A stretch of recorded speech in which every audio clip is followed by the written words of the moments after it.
Hello everyone, welcome to true IAS and PCS. तो दोस्तों, इस लेक्चर में हम लोग बात करते हैं international relations and international context के मामले में नाइन्थ कंसेप्ट को हम लोग डिस्कस करते हैं, एंड दैट इज एड, यानी कि किसी प्रकार की एक मदद। अब क्योंकि दोस्तों यहाँ पर ये जो बात हो रही है मदद की, अब मदद तो मदद ही होती है, फिर चाहे वो कोई इंडिविजुअल इंडिविजुअल की करे, कोई कंट्री जो है किसी और कंट्री के लोगों की करे, कोई एक प्राइवेट इंडिविजुअल अपनी धन संपत्ति को यूज़ करके किसी और पर्सन की, चाहे वो अपने देश में गरीबी को मिटाने के लिए या किसी गरीब देशों में उन गरीबों की मदद करने के लिए अपने पैसे को खर्च कर रहा हो या कर रही हो, ये एड हर एक जगह पर, ये जो कंसेप्ट है ये फिट बैठता है। लेकिन हम लोग यहाँ पर बात कर रहे हैं इंटरनेशनल रिलेशंस के कंटेक्स्ट में, तो यहाँ पर जो हेल्प है वो किसी भी एक कंट्री से, मान लो कोई एक कंट्री है ए, या फिर उस कंट्री का एक पर्सन है ए पर्सन, और वो किसी अनदर कंट्री बी की मदद कर रहे हैं, या फिर ये एक पर्सन अकेला होकर एक कंट्री बी के लोगों की या उस कंट्री में किसी अर्थव्यवस्था को सुधारने की, कोई इंफ्रास्ट्रक्चर को बनाने की, भूकंप आ गया है, कोई सुनामी आ गई है तो वहाँ पर लोगों की मदद कर रहा है, उनका दोबारा से घर वगैरह बनवा रहा है, तो वो काम एक कंट्री भी कर सकती है, एक इंडिविजुअल भी कर सकता है। और कोई एक कंट्री है, अगर उसको लगता है किसी और कंट्री से उसको मदद नहीं लेनी है, तो इंटरनेशनल ऑर्गेनाइजेशंस भी अवेलेबल हैं दुनिया में, like IMF, world bank etcetera. ठीक है, तो इसको हम आराम से समझते हैं इस कंसेप्ट को। एड एक ऐसी जर्नलाइज टर्म है जिसके अंदर दो चीज़ें कवर होती है। अब दोस्तों, सुनने में तो ये बड़ा अच्छा शब्द लगता है हमें एड, जिसको मैंने डिकोड करके आपको बता दिया हेल्प, लेकिन जैसा कि बहुत बार आपने सुना होगा, बहुत सारे कंटेक्स्ट में ये एक लाइन फिट बैठती है, that is no lunch is free in our life. इस कोड को आपने कहीं ना कहीं सुना होगा, नहीं भी सुना है तो मैं बता देता हूँ आपको। ऐसा कहा जाता है, no lunch is free in our life. हर मील की आपको कीमत चुकानी पड़ती है। कोई भी जो लंच नाश्ता होता है, डिनर होता है, वो हमारी ज़िंदगी में फ्री नहीं होता, वो एक कीमत के साथ आता है। कहने का मतलब ये है, आप हर टाइम पर भंडारे में खाना खा ही लोगे ऐसा ज़रूरी नहीं है। आपको बहुत बार अपने पैसे को खर्च करके मील को अवेल करना पड़ेगा। हर टाइम पे भंडारा नहीं लगा होता, सारे लंच ज़िंदगी में हमारे फ्री नहीं होते हैं। कहने का मतलब ये है, इस लाइन का मतलब ये है, जो अगर हम यहाँ पर इसको समझें, जो ये टर्म है ना एड या हेल्प, अब ये हेल्प ना हमेशा किसी कंट्री को या उस कंट्री के लोगों को जो मिलेगी, ज़रूरी नहीं है हमेशा फ्री में मिले। अब आप कहोगे सर, शब्द से तो यही लग रहा है समझ के कि जो एड है उसका मतलब होता है हेल्प, और हेल्प तो फ्री में ही करी जाती है ना।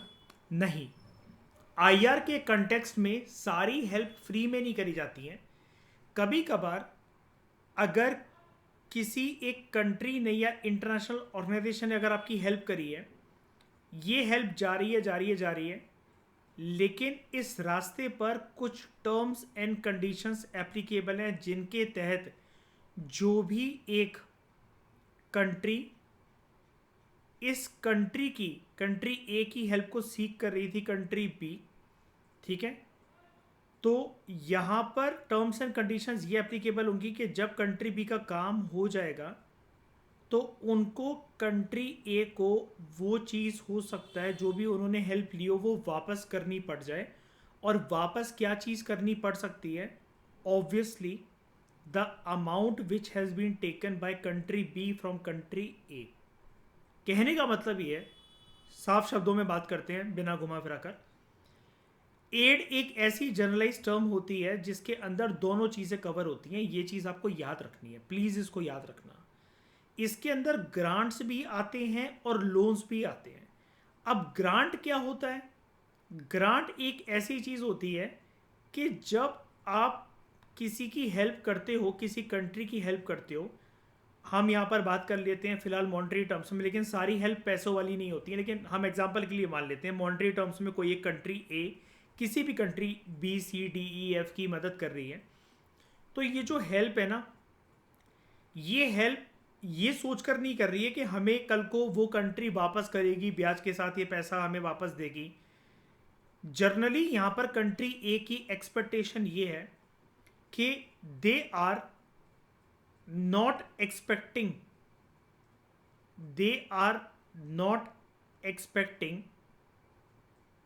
anything in return for the help given। यहां पर जो कंट्री हेल्प कर रही है, जो डोनर कंट्री है, हाँ एक टर्म मैं आपको और बता देता हूँ, आगे चलकर वैसे आगे की स्लाइड्स में ये चीज़ कवर हो जाएगी, लेकिन वो एकदम लास्ट में लिखा हुआ है, तो मैं आपको पहले ही बता देता हूँ। जो कंट्री हेल्प देती है, देने वाली कंट्री को हम लोग कहते हैं डोनर कंट्री। जिसको हेल्प मिलती है उसको हम कहते हैं रेसिपिएंट कंट्री। ये है डोनर कंट्री जिसने हेल्प दी, जिसको मदद मिली वो है रेसिपिएंट कंट्री। ठीक है, आपको यही टर्म्स यूज करनी है when you are writing answer in the context of international relations और पीएसआई आर ऑप्शनल। तो ग्रांट तो ऐसी चीज हो गई कि हम हेल्प आपकी कर रहे हैं, लेकिन we are not expecting anything in return कि आप हमें नियर फ्यूचर में जो भी ये पैसा, गुड्स एंड सर्विसेज हमने आप तक पहुंचाई है, हमारी कोई अपेक्षा नहीं है, कोई उम्मीद नहीं है कि आप हमें ये वापस करो। आप ये रख लो, चीज़ हमें नहीं चाहिए वापस। और आप कोई अपने ऊपर प्रेशर भी मत बनाना, मतलब कंट्री का ये मैसेज होता है कि आप अपने ऊपर कोई प्रेशर लेकर मत चलना। रेसिपिएंट कंट्री से डोनर कंट्री रेसिपिएंट कंट्री को एक मैसेज देती है ग्रांट की फॉर्म में कि आप रख लो, ये पैसा रख लो, ये मदद रख लो, जो भी चीज़ चाहिए आप रख लो, और कोई प्रेशर में मत रहना, मेंटली बिल्कुल फ्री रहना। आपको हमें ये चीज़ वापस करने की कोई भी नीड नहीं है, कोई भी लोड लेने की नीड नहीं है। लेकिन बहुत बार एड ऐसी भी होती है जो कि लोन की फॉर्म में दी जाती है, ताकि जो एकदम से किसी भी कंट्री के अंदर जो वॉलेटिलिटी होती है, ठीक है, वॉलेटिलिटी होती है, उसको एकदम से काम डाउन करा जाए। लेकिन जब सब कुछ शांत हो जाता है तो after many years that country has to return back the amount या कोई भी चीज़ जो उसने उस कंट्री से वापस ली है, और लोन बताकर दिया जाता है कि हम आपकी मदद ऐसे ही नहीं कर सकते फ्री फंड में, आज आप ये पैसा रख लो, लेकिन हम इसको वापस आपसे लेंगे और वो भी ब्याज समेत वापस लेंगे। अब अगर ऐसी हेल्प के बारे में अगर हम लोग बात करें तो वो कैसी हेल्प हो सकती है? जैसे कि आपको पता है 1990s में भारत की अर्थव्यवस्था बहुत ख़राब थी, है ना। ऑलमोस्ट हमारे देश में वो स्थिति आ गई थी कि आर्टिकल 360 जो होता है फाइनेंशियल इमरजेंसी, वो लगने वाली थी। लेकिन ऐसा नहीं हुआ, क्योंकि 1991 में India approach to major international organisations, that is IMF and world bank, और इन्होंने हमें कितने बिलियन डॉलर का लोन दिया था? $7 बिलियन का लोन दिया था। लेकिन जब शब्द में ही हमारी एक्सप्लेनेशन में ये वर्ड आ गया है कि इन्होंने हमें दोस्तों लोन दिया था, और लोन के साथ एक चीज़ जुड़ी होती है, आपको नंबर 1 तो ये है कि लोन का जो भी प्रिंसिपल अमाउंट, जो मूल रकम जो होती है आप जब लेते हो, वो तो आपको रिटर्न बैक करनी ही करनी है, लेकिन इसके साथ आपको जो है वो ब्याज भी चुकाना है, वो इंटरेस्ट भी जो है वो पे बैक करना है। ओके, तो जो एड है, एड अलग अलग प्रकार की हो सकती है, लोन्स की फॉर्म में, ग्रांट्स की फॉर्म में। It may be bilateral. Bilateral का मतलब होता है दो कंट्रीज के बीच में, कंट्री ए कंट्री बी की मदद कर रही है, या बी सी की मदद कर रही है, सी या तो डी की मदद कर रही है, डी जो है वो ई की मदद कर रहा है, ई या तो एफ की मदद कर रहा है। यानी कि यहाँ पर जो भी बात होगी वो दो दो के पेयर में होगी, वो वाली बात। ठीक है, बायलेटरल। मल्टीलेटरल भी हो सकता है। मल्टीलेटरल ऐसे कि मान लो कि ग्रुप ऑफ कंट्रीज हैं, एक कंट्री का ग्रुप बना हुआ है और वो मिलकर किसी एक पर्टिकुलर नेशन स्टेट की मदद कर रहे हैं। अब ऐसे मल्टीलेटरल ग्रुप्स कौन से हो सकते हैं, कोई भी ले लो आप एग्जांपल के लिए, बहुत सारे होते हैं वैसे तो। मान लो आसियान नेशंस हैं, association of south East Asian Nations, या फिर सार्क का ग्रुप है, ठीक है, या फिर G7, G20, ये सब मिलकर मान लो कि एक देश को टारगेट करते हैं कि अफ्रीका में एक कंट्री है, इनको लगता है ऐसा, साउथ सुडान के अंदर रिसेंटली अभी फेमीन आया है, फॉर एग्जांपल के लिए बता रहा हूँ मैं, कि इन ग्रुप्स ने देखा, इन सारी कंट्रीज जो कि एक पर्टिकुलर ग्रुप का पार्ट है, आसियान नेशंस ने ये देखा कि साउथ सुडान के अंदर बहुत तगड़ी तरीके से एक फेमीन आया हुआ है, बहुत फाइनेंशियल क्राइसिस है, भुखमरी बहुत ज़्यादा है, तो ये मिलकर जो है ये मदद कर सकते हैं उसकी। तो ये हो गया multilateral. It can be from government to government, ठीक है, या फिर आप ऐसा भी कह सकते हो गवर्नमेंट टू गवर्नमेंट, या फिर गवर्नमेंट्स टू गवर्नमेंट। बात यहाँ पर वही आ जाती है कि एक कंट्री दूसरी कंट्री की मिलकर मदद कर रही है, सरकार की दूसरी सरकार की मदद कर रही है आर्थिक व्यवस्था से, और या फिर जो आसपास की रीजनल कंट्रीज़ हैं वो सारी मिलकर जो है एक कंट्री की मदद कर रही है। इसका एग्जांपल मैं आपको देता हूँ। 2015 में नेपाल के अंदर अर्थक्वेक आया था। अब भारत जैसे देशों की गुडविल इंटरनेशनल प्लेटफॉर्म्स पर क्यों बरकरार है? देखो, वर्ल्ड में ऐसा देखा जाता है कि जितनी भी एड या फाइनेंशियल एड की अगर हम लोग बात करें वो आनी चाहिए ना, जो एक्सपेक्टेशन ये होती है, या फिर इंटरनेशनल कम्युनिटी ये मानती है कि जो डेवलप्ड नेशंस हैं वो डेवलपिंग नेशंस को या अंडर डेवलप्ड नेशंस को या LDCs को, लीस्ट डेवलप्ड कंट्रीज को मदद पहुंचाएंगे कैसे भी करके, अगर खुदा ना खास्ता उन कंट्रीज में कोई क्राइसिस आ गया। लेकिन इंडिया जो है उसके पास अभी भी जो स्टेटस है वो डेवलपिंग कंट्री का है। India is still a developing nation state. लेकिन being a developing nation state, India जो है जब ऐसी कोई भी आपदा किसी देश में, हमारे पड़ोसी मुल्क में आ जाती है, और भारत से जितना बन पाता है, जैसे 2015 में नेपाल में अर्थक्वेक आया था, भारत से जितना बन पाता है, भारत ना कंट्रीज की मदद करता है। और एक अच्छी बात और, मदद करता है तो आप कहोगे सर हो सकता है भारत का खुद का फायदा छुपा हो कि आज पैसे दे दिए कल को ब्याज के साथ वापस लेने, नहीं, यही तो यूनिक चीज़ है भारत के बारे में। आपको जो अपनी आंसर राइटिंग के अंदर यूज़ करना है मैं आपको बताता हूँ। भारत जो है जब ऐसी कोई विपरीत परिस्थिति किसी देश में आती है, जितना भारत से हो पाता है भारत उन कंट्रीज़ को ग्रांट देता है, और नेपाल के साथ भी भारत ने यही करा था। इंडिया ने फाइनेंशियल एड ग्रांट की फॉर्म में दी थी। और जैसा कि मैंने आपको पहले ही जस्टिफाई कर दिया है, पहले ही एक्सप्लेन कर दिया है कि ग्रांट में क्या होता है, a country is not expecting anything in return for the help given. तो भारत को कोई अपेक्षा नहीं थी कि नेपाल जो है कल को ये अमाउंट जो है हमें वापस देगा शर्मिंदगी से, या फिर जो है हमें ब्याज के साथ अपनी मूल रकम वापस मिलेगी। कोई ऐसे इरादे नहीं थे भारत के, कोई भी ऐसे इरादे नहीं थे, बिल्कुल भी नहीं थे। और भारत ने खुले दिल से ऐसी मदद करी, ठीक है।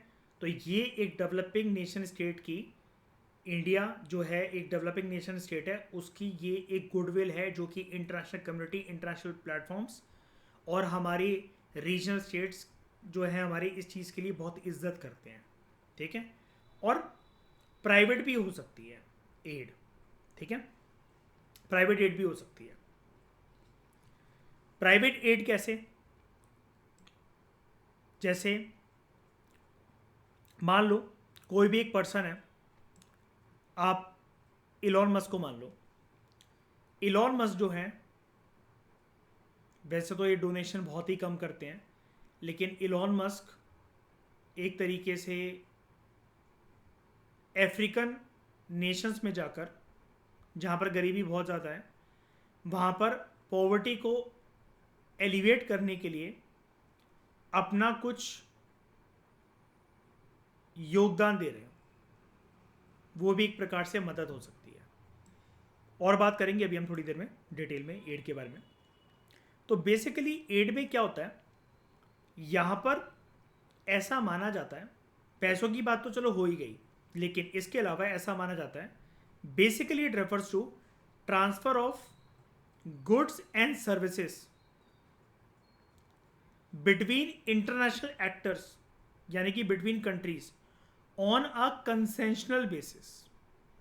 अब कंसेंशनल बेसिस का यहां पर ये मतलब है, दो मतलब है इसके। एक तो जितनी एक कंट्री की क्षमता है, एक इंटरनेशनल ऑर्गेनाइजेशन की क्षमता है किसी रीजन में या किसी कंट्री में मदद पहुंचाने के लिए, उतनी हेल्प हो जाएगी। दूसरी चीज, क्या ये हेल्प किसी टर्म्स एंड कंडीशंस के साथ आ रही है या फिर नहीं आ रही है। टर्म्स एंड कंडीशंस मतलब ऐसे, बहुत बार जो डोनर कंट्री होती है वो रेसिपिएंट कंट्री को ये बोलती है, हम तुम्हें ये पैसा तो दे रहे हैं, भले ही तुम्हें ग्रांट की फॉर्म में दे रहे हैं, लेकिन इसका एक एक पैसे का हिसाब हमारे पास होना चाहिए कि तुमने इसको खर्च कहां करा इस पैसे को। जैसे आप आज की डिस्कशन की लास्ट लाइन को समझो तो आपको ये वाली लाइन समझ में आएगी। जो इंटरनेशनल एड है ना, जब कंट्रीज की मदद करती थी, ये बिल्कुल अपनी चरम सीमा पर थी 1960 के दशक में। लेकिन वॉल्यूम ऑफ एड जितना अब दिया जाता है दुनिया भर में, जो मदद करी जाती है, वो डिक्लाइन होता जा रहा है उसका ग्राफ। और ऐसा क्यों? बिकॉज अब जो डोनर कंट्रीज है ना, उनके परसेप्शंस चेंज हो गए हैं रिगार्डिंग कि हम जो रेसिपिएंट कंट्री को अपना अमाउंट या कोई भी मदद पहुंचा रहे हैं, तो वो उसको यूटिलाइज कैसे कर रहे हैं और कितना इफेक्टिव तरीके से यूटिलाइज कर रहे हैं। जैसे काफ़ी सालों तक, रिसेंटली अभी 4-5 सालों तक, यूएसए एक बहुत बड़ी डोनर कंट्री थी पाकिस्तान के लिए। लेकिन जब इंटरनेशनल कम्युनिटी ने, भारत की तो बात छोड़ ही दो, क्योंकि यूएसए को लगता था कि पाकिस्तान और भारत के रिश्ते खराब हैं, तो भारत पाकिस्तान पर आरोप लगाता रहता है, पाकिस्तान भारत पर आरोप लगाता रहता है, ये इनके बीच में ब्लेम गेम चलता रहता है। लेकिन जब वेरियस इंटरनेशनल ऑर्गेनाइजेशंस ने अपनी रिपोर्ट्स में, वेरियस इंटरनेशनल कम्युनिटी ने अपनी रिपोर्ट्स में, डॉक्यूमेंटेशंस में पाकिस्तान को ये बताया कि पाकिस्तान जो है आतंकवादी संगठनों को पनाह दे रहा है अपने देश में, उनकी ट्रेनिंग कर रहा है, और इसके लिए जो पैसा यूज़ करा जा रहा है वो पूरा का पूरा जो पाकिस्तान यूएसए से लेता है, झूठ बोलकर कि हमें अपने देश में डेवलपमेंट करनी है, गरीबी हटानी है, शिक्षा देनी है, स्कूल बनवाने हैं, नल बनवाने हैं, नदियाँ नाले बनवाने हैं, साफ सफाई करनी है, सैनिटेशन फैसिलिटी लानी है, ये झूठे वादे कर कर अमेरिका से जो पैसे ले लेता है। अमेरिका ने ये देखा कि ऐसा तो एक भी काम नहीं हो रहा है पाकिस्तान के अंदर, और पाकिस्तान अपना नाम खराब करते जा रहा है। और टेररिज्म जो है, उसने जितने बार यूएसए को प्रॉमिस करा था कि वो उसको ख़त्म करेगा, ख़त्म करने की जगह वो तो बढ़ता चला जा रहा है। और अभी कुछ टाइम पहले की बात है, अमेरिका ने पूरी की पूरी जो फ्री में आर्थिक मदद जो देता था अमेरिका पाकिस्तान को, वो उसने नीलबटे सन्नाटा कर दिया, पूरी की पूरी तरीके से ख़त्म कर दिया, पाकिस्तान को एक भी चवन नहीं देना। अमेरिका का ये बोलना था कि भाई हम अपना नाम खराब नहीं करवाएंगे तुम्हें ये पैसा देकर, क्योंकि हमारे सामने ये पुख्ता सबूत आए हैं कि तुम भाई हमारे दिए हुए पैसों को यूज़ करते हो उल्टे सीधे कामों में, स्मगलिंग करने के लिए, हवाला ट्रांजैक्शंस के लिए, ठीक है, और टेररिस्ट फाइनेंसिंग के लिए, टेररिस्ट ऑर्गेनाइजेशंस को, संगठनों को पनाह देने के लिए, उनकी ट्रेनिंग करवाने के लिए, उनको आर्म सप्लाई करवाने के लिए। तो हम तुम्हारी वजह से ह्यूमन राइट्स का वॉलेशंस नहीं होने देंगे, और वो भी अपने दिए हुए पैसों से। Sorry, we can not give you even a चवन्नी, ठीक है, इन टर्म्स ऑफ एड। तो बात यहाँ पर ये है कि कंसेंशनल बेसिस पर मतलब ये कि बहुत बार टर्म्स एंड कंडीशंस जुड़ी होती हैं, या फिर डोनर कंट्री रेसिपिएंट कंट्री पर अपनी निगाह रखती है कि हमारा जो पैसा जो आपके पास आ रहा है वो आप यूज़ किस प्रकार से कर रहे हो, उसको हम इसकी चवन्नी चवन्नी का हिसाब रखेंगे। तो यहाँ पर बात हो चाहे गुड्स की, चाहे बात हो सर्विसेज की, ये सारी चीज़ें यहाँ पर कवर होती हैं। ठीक है, चाहे वो बायलेटरली हो, मल्टीलेटरली हो, यानी कि किसी इंटरनेशनल ऑर्गेनाइजेशंस की बदौलत मदद करी जा रही हो किसी कंट्री की, भले ही वो ग्रांट की फॉर्म में हो, लोन की फॉर्म में हो, लाइक आईएमएफ, वर्ल्ड बैंक किसी को ग्रांट तो देते नहीं है, लोन ही देते हैं। ठीक है, लेकिन प्राइवेट पर्सनस जो हैं वो हो सकता है कि बहुत बार ग्रांट भी दे दें। प्राइवेट सरकारें जो हैं उनके जो प्रीमियर्स हैं, प्रधानमंत्री हैं, राष्ट्रपति हैं, ठीक है, तो वो हो सकता है कि बहुत बार मदद पहुंचाएं।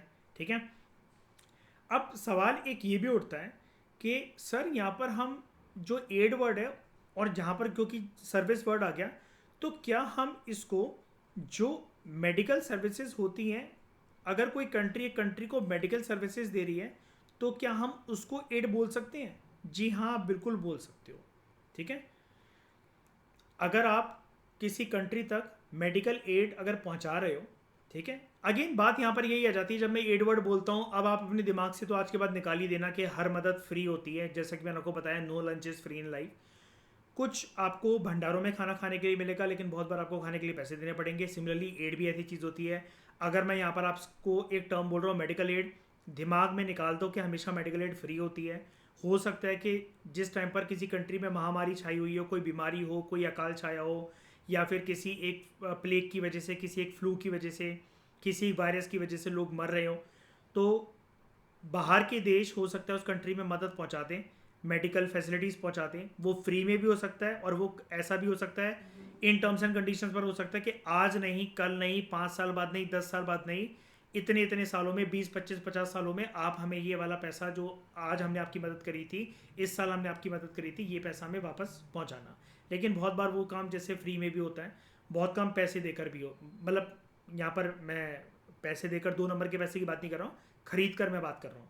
जैसे इसका एक एग्जांपल मैं आपको देना चाहूँगा। यहाँ पर कोविड-19 के टाइम पर भारत में कभी इतनी ज़्यादा मात्रा में बनाने की हमें ज़रूरत ही नहीं पड़ी थी पीपी किट्स को या फिर ऑक्सीजन सिलेंडर्स को, तो वो हमने फ्रांस जैसे देशों से इंपोर्ट करवाए थे।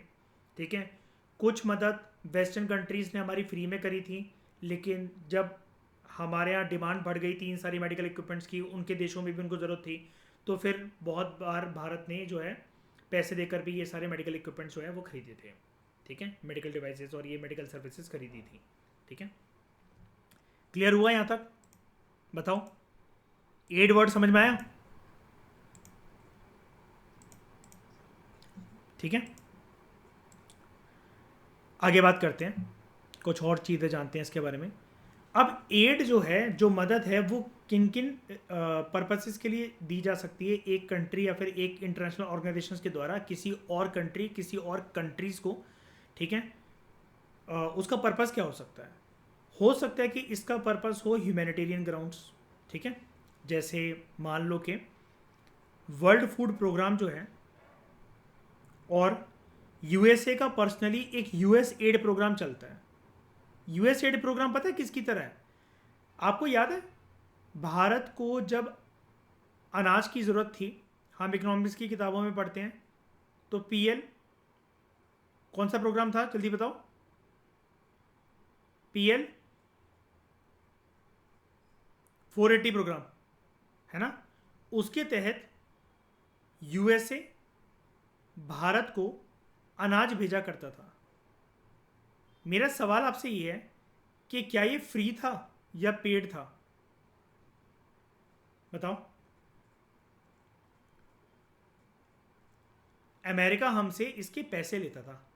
पढ़ाया था ना मैंने आपको 11th क्लास की इकोनॉमिक्स की एनसीईआरटी में ये वाली चीज़।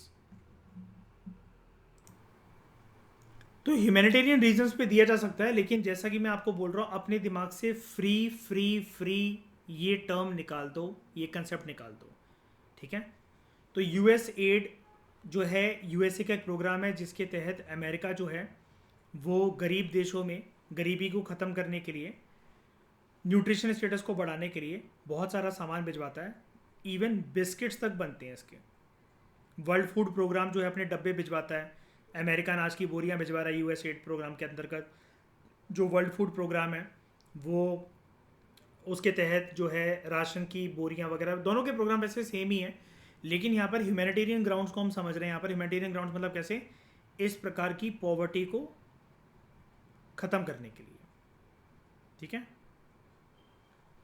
पॉलिटिकल रीजंस की वजह से भी दी जा सकती है एड। जैसे करेंटली अगर मैं आपको बताऊं, आज 4 तारीख है, कल 5 नवंबर है, और यूएसए के प्रेसिडेंशियल रिजल्ट्स जो हैं वो घोषित हो जाएंगे।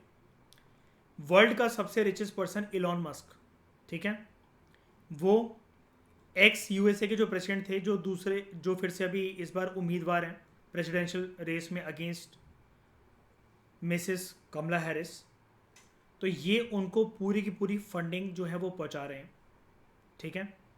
और ट्रंप जो हैं, डोनाल्ड ट्रंप जो हैं, उनके इस बारी पॉलिटिकल एजेंडा में वन ऑफ द एजेंडा जो शामिल है वो है कि उन्होंने प्रॉमिस करा है अमेरिका की जनता को कि क्रिप्टो के ऊपर जितनी भी रेगुलेशंस हैं वो बिल्कुल उनको लूज़ कर देंगे, ढीली कर देंगे, और वो अमेरिका को क्रिप्टो जनरेटर, मतलब बेसिकली बिटकॉइन जनरेटर बनाएंगे, बिटकॉइन कैपिटल बनाएंगे। उन्होंने ये अपने मैनिफेस्टो में, कैंपेनिंग में जनता से वादा कर रखा है। तो ट्रम्प का पलड़ा थोड़ा सा भारी है इस बार इलेक्शंस में अगेंस्ट मिसेस कमला हैरिस। अब वो अलग बात है कि देखते हैं जीतेगा कौन, हारेगा कौन। तो ये है कि पॉलिटिकल रीजंस की वजह से। या पॉलिटिकल रीजंस क्या, इलॉन मस्क जो है ये एक बिजनेसमैन है। अब अगर इनकी फंडिंग की वजह से, इनकी आप सोच लो ज़रा, अगर ट्रम्प जीतते हैं तो कितनी अंधाधुंध फंडिंग ये कर रहे होंगे ट्रम्प को, ठीक है। और उसकी वजह से कल को अगर ट्रम्प राष्ट्रपति बनते हैं तो इनके बिजनेस को, जो कि इनका बिजनेस दो बहुत फेमस हैं, आपने सुना होगा, टेस्ला और स्पेस एक्स, ये इसको, इनके बिजनेसेस को आसमान की ऊंचाइयों पे ले जाएंगे, टैक्स कंसेशंस देंगे, ऐसी पॉलिसीज़ निकालेंगे जो कि इनके फेवर में हो, ठीक है। इस वजह से इलॉन मस्क इनको क्या पहुंचा रहे हैं, ट्रम्प को एड पहुंचा रहे हैं, ठीक है। और ट्रम्प ने ये भी वादा करा है कि एक नया डिपार्टमेंट बनेगा फाइनेंशियल रेगुलेशंस के लिए, ठीक है, जिसका नाम होगा डिपार्टमेंट ऑफ गवर्नमेंट एफिशिएंसी, और उसका चेयरमैन उन्होंने बोला है कि वो इलॉन मस्क को बनेंगे। अब एक बिजनेसमैन यूएसए के प्रेसिडेंट के आशीर्वाद के थ्रू पॉलिटिक्स में एक पोस्ट संभालेगा, बहुत बड़ी गद्दी संभालेगा फाइनेंशियल रेगुलेटर की, और क्योंकि उन्होंने एड पहुंचाई है तो प्रेसिडेंट ऑफ अमेरिका इनके बिजनेस को आसमान की ऊंचाइयों पर लेकर जाने के लिए कोई कसर नहीं छोड़ेंगे। तो ये भी एक एड है, ठीक है। और दूसरे और भी रीजंस हो सकते हैं, जैसा कि मैंने आपको बताया, किसी कंट्री में मान लो एक अर्थक्वेक आ गया, जैसे नेपाल में आया था साल 2015 के अंदर, है ना। तो वहाँ पर जो है भारत ने ग्रांट पहुँचाई थी इसको, वो भी एक एड ही है, वो भी एक मदद ही है। तो वो अदर रीजंस में आ जाएगा, ठीक है। आपका होमवर्क दोस्तों आज की क्लास में ये है कि आपको ये बताना है, ये जो वर्ल्ड फूड प्रोग्राम है ये स्टार्ट कब हुआ था, ठीक है, ये कौन सी इंटरनेशनल एजेंसी के अंतर्गत आता है, या फिर ये एक इंडिपेंडेंट है, इसका हेडक्वार्टर क्या है, कहाँ पर है, और इसका मैंडेट क्या है, मतलब इसका सोल पर्पस क्या है इसकी इस्टेब्लिशमेंट का, ठीक है, इसके वर्क एंड फंक्शंस क्या है। ये शॉर्ट में आपको एक पैराग्राफ में ये सारी चीज़ें बतानी है, ठीक है। अब जो एड है, जैसा कि मैंने आपको प्रीवियस स्लाइड में बताया, उसके साथ हो सकता है कि कुछ कंडीशंस अटैच हो भी सकती हैं और नहीं भी हो सकती है, ठीक है। Restricting its utilisation by the recipient country, जैसा कि मैंने आपको बताया, देने वाली को हम क्या कहते हैं, डोनर कंट्री, जिसको हेल्प मिली होती है उसको हम क्या कहते हैं, रेसिपिएंट कंट्री। तो डोनर कंट्री हो सकता है कि कुछ टर्म्स एंड कंडीशंस लगाए रेसिपिएंट कंट्री के ऊपर कि आपको जो हमने मदद दी है, हमें इस मदद का एक एक काला चिट्ठा चाहिए है, एक एक रुपए का हिसाब चाहिए है, आपने डेजिग्नेटेड फूड जो डेजिग्नेटेड लोग थे उन तक पहुंचाया, या फिर हमारे देश से हमारी ऑर्गेनाइजेशन से आई हुई अनाज की बोरियां, गेहूं आटे चावल की बोरियां आपने अपने लिए यूटिलाइज कर ली। ये प्रूफ कभी कभार या बहुत सारी कंडीशंस कभी कभार डोनर कंट्री या डोनर ऑर्गेनाइजेशन रेसिपिएंट कंट्री के ऊपर लगा सकते हैं। अब एड के पर्पस जो हैं, जैसा कि हम ऊपर पढ़ चुके, वैसे तो बड़े सारे पर्पस है, लेकिन उन सारे पर्पसेस को हम दो ब्रॉड कैटेगरीज में क्लासीफाई कर सकते हैं, उसके मैंडेट को, उसके सोल एम को। एड जो है वो कभी कभार दी जाती है ताकि कंट्रीज में शॉर्ट टर्म प्रॉब्लम्स का निवारण हो सके, जैसे फाइनेंशियल इनस्टेबिलिटी, कोई डिसीज आ गया, कोई एपिडेमिक आ गया, उसको टैकल करने के लिए। और कभी कभार वो एक लॉन्ग टर्म गोल का भी पार्ट हो सकता है, ठीक है, और शॉर्ट टर्म गोल का भी पार्ट हो सकता है। जैसे एक कंट्री में, यहाँ पर आपको क्या दिख रहा है कि एक पर्टिकुलर कंट्री के अंदर अर्थक्वेक आ गया। अब इंफ्रास्ट्रक्चर कोई रातों रात तो बनेगा नहीं, और ज़रूरी ये भी नहीं है कि 1 साल से 5 साल तक बन जाएगा। अगर बहुत भयंकर अर्थक्वेक आया है, बहुत सिविरिटी का आया है, लाखों लोग बेघर हो गए, ठीक है, बेरोजगार हो गए, त्राही त्राही मची हुई है उस देश के अंदर, तो हो सकता है कि जो डोनर कंट्री हो या डोनर ऑर्गेनाइजेशन हो वो रेसिडेंट कंट्री की मदद करे एक लंबे लॉन्ग टर्म गोल के साथ। और अच्छी बात यहाँ पर ये होती है कि बहुत बार कंट्रीज ना ग्रांट भी अगर देती है, जिसके लिए पैसा उनको पता है कि हमारे पास वापस नहीं आना, मूल रकम भी नहीं आनी, ब्याज भी नहीं आना, लेकिन फिर भी वो सामने वाली कंट्री को आश्वासन दे देते हैं कि चिंता मत करना, हम तुम्हें तुम्हारा पूरा देश या ये समस्या पूरी की पूरी ख़त्म करके, इसका निवारण करके ही हम चैन लेंगे, हम दम लेंगे। तो ऐसा मत समझना कि हम सिर्फ तुम्हें वचन दे रहे हैं, इस वचन को निभाया भी जाएगा, प्रैक्टिकल तरीके से आपको दिखेगा भी। ये आश्वासन कंट्रीज़ को जब मिल जाता है, और स्पेशली ग्रांट की फॉर्म में, जब उनको पता है कि कल को ऐसी कोई वक्त की तलवार हमारे ऊपर नहीं लटक रही कि कल को जिस कंट्री ने हमारी मदद करी थी वो अपना पैसा वापस मांग लेंगे, और या जो भी कंडीशन उन्होंने रखी हुई है उसके तहत हमें उनको पैसा वापस देना पड़ेगा, तो तब कंट्रीज़ जो हैं, रेसिडेंट कंट्री और डोनर कंट्री के रिश्ते बहुत अच्छे बन जाते हैं इंटरनेशनल रिलेशंस के कंटेक्स्ट में। अब एड रिलेशनशिप ना, मतलब एक कंट्री का दूसरे कंट्री की मदद करना, एक ग्रुप का दूसरे कंट्री की मदद करना, किसी रीजन की मदद करना, किसी इंटरनेशनल ऑर्गेनाइजेशंस का किसी कंट्री की या किसी एक रीजन की मदद करना, ये एड रिलेशनशिप हमेशा से ही बहुत एक इम्पॉर्टेंट फीचर रहा है इंटरनेशनल रिलेशनशिप का। स्पेशली ये चरम सीमा पर पहुंचा था 20वीं शताब्दी के अंदर, ठीक है। और ज़्यादातर जो एड डिस्ट्रीब्यूशन होती है, ज़्यादातर वो गवर्नमेंट टू गवर्नमेंट बेसिस पर ही होती है, यानी कि एक नेशन स्टेट दूसरे नेशन स्टेट की जो है वो मदद करता है, जनरली ऐसे ही होती है। अब सवाल ये उठता है, एक फैक्चुअल चीज़ जो कि आपको प्रीलिम्स में एक स्टेटमेंट आ सकती है, सबसे बड़ी डोनर कंट्री दुनिया की कौन सी है? कौन सा है डोनर देश सबसे बड़ा, जो सबसे ज़्यादा मदद पहुंचाता है, कैसे भी, चाहे ग्रांट की फॉर्म में चाहे लोन की फॉर्म में? एड तो एड ही है। यूएसए सबसे बड़ा डोनर है, अमेरिका सबसे बड़ा डोनर है। तो मैंने यहाँ पर आपके लिए एक अपडेटेड चीज़ जो है एक लगा रखी है, एक अपडेटेड पोस्टर आप यहाँ पर देख सकते हो। अगर आप यहाँ पर देखो, top 10 countries receiving US foreign add, ठीक है। पहले आप रीजन्स देख लो कि यूएस अपनी एड कहाँ कहाँ पहुँचाता है।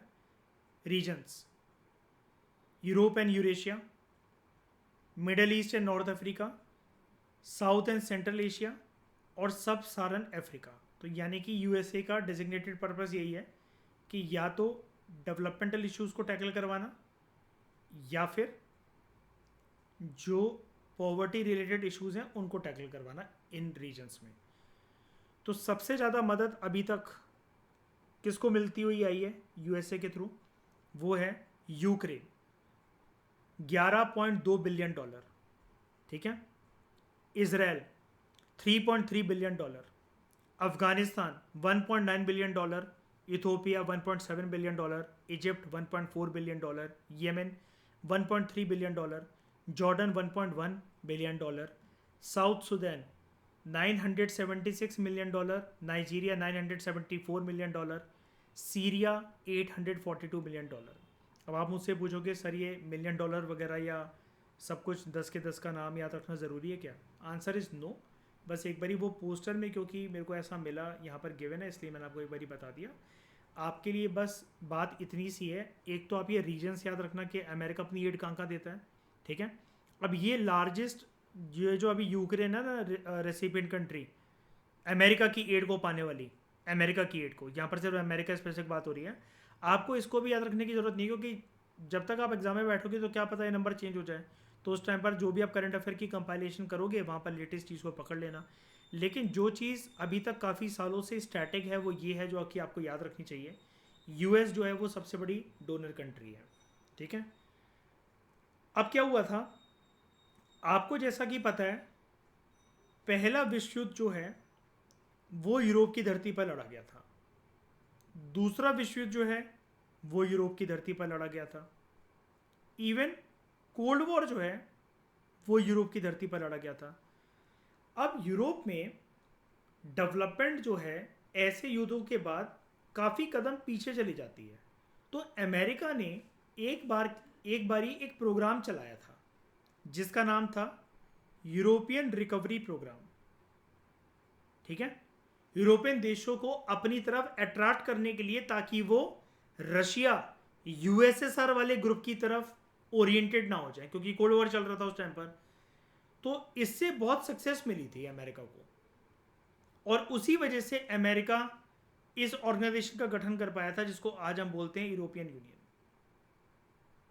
लीडर इनका यूरोपियन यूनियन नहीं, sorry I am extremely sorry, European union नहीं, नेटो, जिसमें यूरोपियन देश बहुत सारे हैं लेकिन अमेरिका इसका हेड है, ठीक है। European recovery program. तो because of the success of European recovery program, America जो है इट एडॉप्टेड एड प्रोग्राम्स, एक स्ट्रेटजी बनाते हुए, ताकि वो थर्ड वर्ल्ड कंट्रीज की मदद कर सके। अब थर्ड वर्ल्ड कंट्रीज कौन सी थी, अगेन जैसा कि मैं आपसे बार बार बोलता रहता हूँ, क्लास 12th की पॉलिटिकल साइंस की एनसीईआरटी कंटेम्प्रेरी वर्ल्ड पॉलिटिक्स में जो कोल्ड वॉर वाली एनसीईआरटी है उसकी प्लेलिस्ट को प्लीज़ देखो, उस बुक को प्लीज़ पढ़ो, ताकि आपको इन्फॉर्मेशन सारी पता रहे। थर्ड वर्ल्ड कंट्रीज़ वो कंट्रीज़ थी जिन्होंने ना तो कोल्ड वॉर के टाइम पे यूएसए के ग्रुप को ज्वाइन करा था और ना ही यूएसएसआर के ग्रुप को ज्वाइन करा था। These were recently independent countries जिन्होंने इंडिपेंडेंस गेन करा था, और जनरली ऐसी कंट्रीज को हम बोलते थे उस टाइम पर NAM countries, non aligned movement countries, ठीक है। आपका होमवर्क ये है,